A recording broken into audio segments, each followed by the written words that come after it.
There was a moment around 2014, 2015 when most people around the NBA looked at the Portland Trail Blazers and thought they could be perennial contenders, yet they never were, making only one conference finals appearance in Lillard's 10 years there.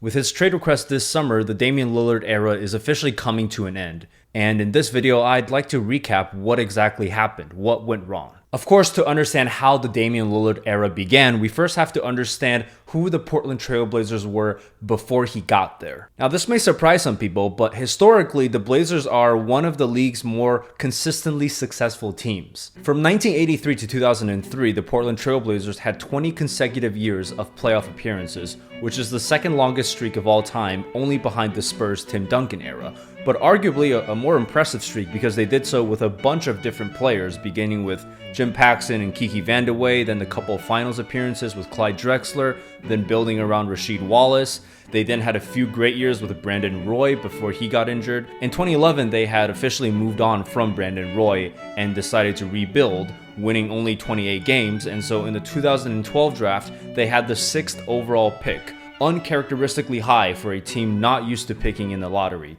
And they took a gamble drafting Damian Lillard out of Weber State, a school that has barely produced any NBA players, much less NBA stars.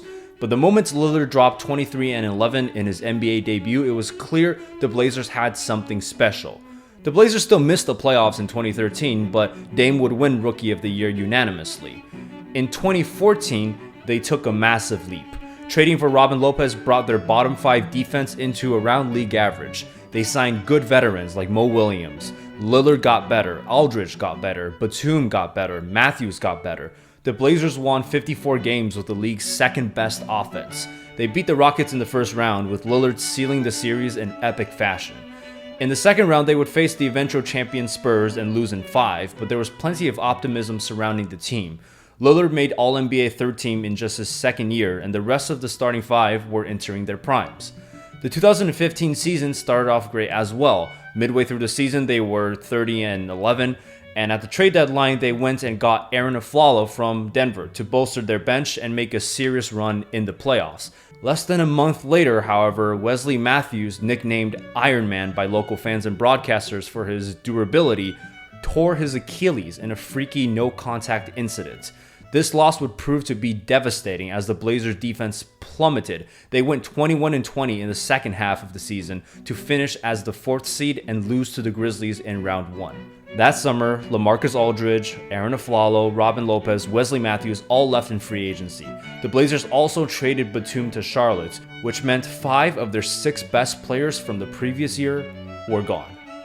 Lillard was the only one left, and it was clear the Blazers wanted to build a younger team around Damian Lillard, which sounds great in theory, but comes with some very clear drawbacks. Yes, CJ McCollum won Most Improved Player and developed into a star, and the Blazers once again bolstered a top 10 offense. It felt great to have 2 scorers on the team, and it felt just as terrible having 2 defensive liabilities. Without veterans on the court, without Matthews and Batum, the 2 wing defenders they relied on for years, their defense fell all the way to 20th in the league. They got very lucky and beat the Clippers in round 1 as both Chris Paul and Blake Griffin got injured mid-series, and they went on to lose in 5 against the 73-9 Warriors. The summer of 2016, known to some Blazers fans as the summer of hell, was the year Portland ruined their future, which is not at all an exaggeration. The NBA had an unprecedented $24 million jump in salary cap, and teams around the league expected the cap to continue growing at a rapid pace, which inflated every contract and extension that summer. The Blazers, who let go of all their veterans the year prior, had a boatload of young players and a boatload of cap space.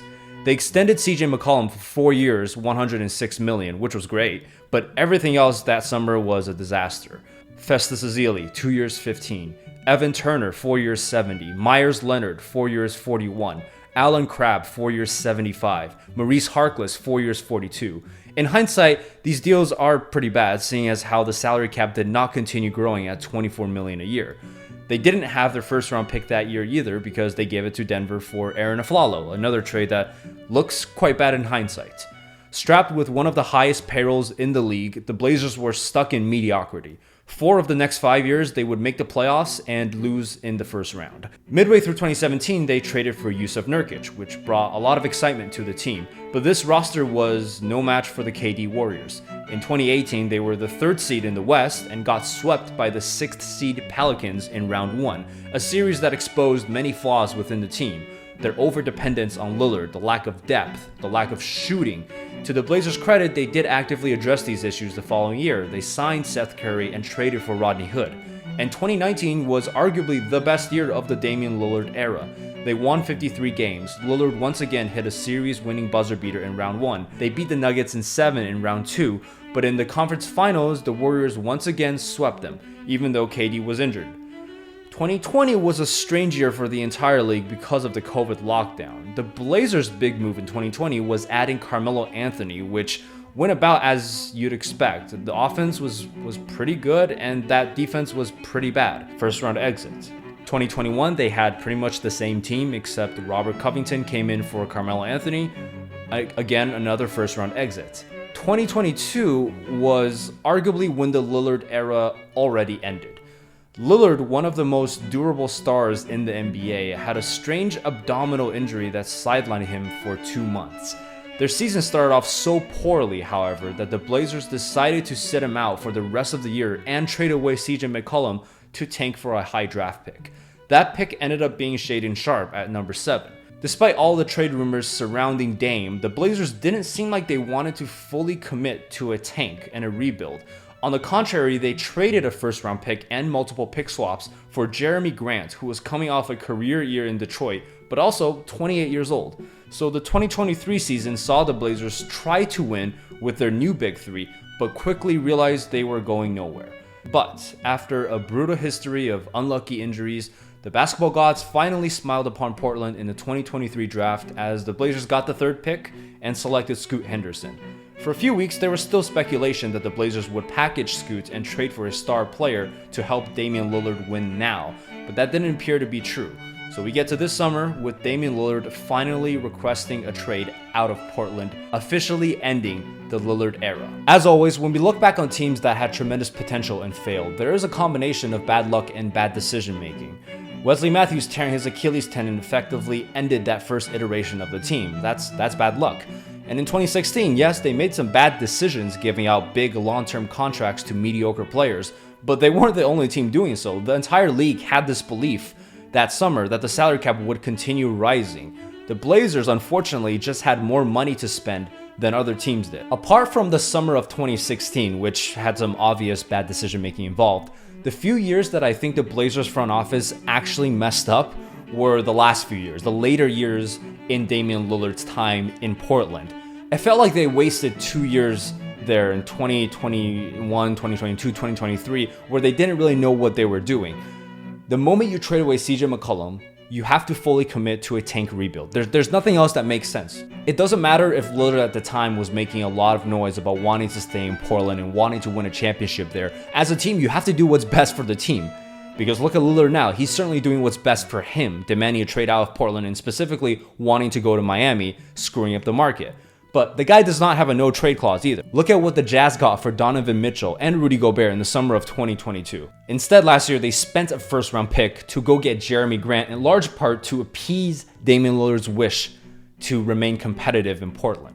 At the same time, however, I don't think it's necessary to call this Damian Lillard era a failure. First, I don't think they ever had a truly championship caliber roster. Even that year in 2015 when they were on a 62-win pace, I don't think Wesley Matthews being fully healthy would have pushed them over the Warriors or the Cavs that year. Okay, every fan has a different standard for their team, but if we're going to call every team that doesn't win a championship a failure, then the NBA is 99% failures. I think the NBA is more than just the Larry O'Brien trophy. Lillard still gave Portland 10 great years, 8 consecutive playoff appearances, 2 of the most iconic playoff moments in NBA history. That matters. Okay, so that's it for today's video. I'm down to make more of these in the future. I know people have been asking for me to do one on the Lob City Clippers, but if you have other suggestions, I'm open to that as well. You can just leave it in the comments. But other than that, I'll see you next time.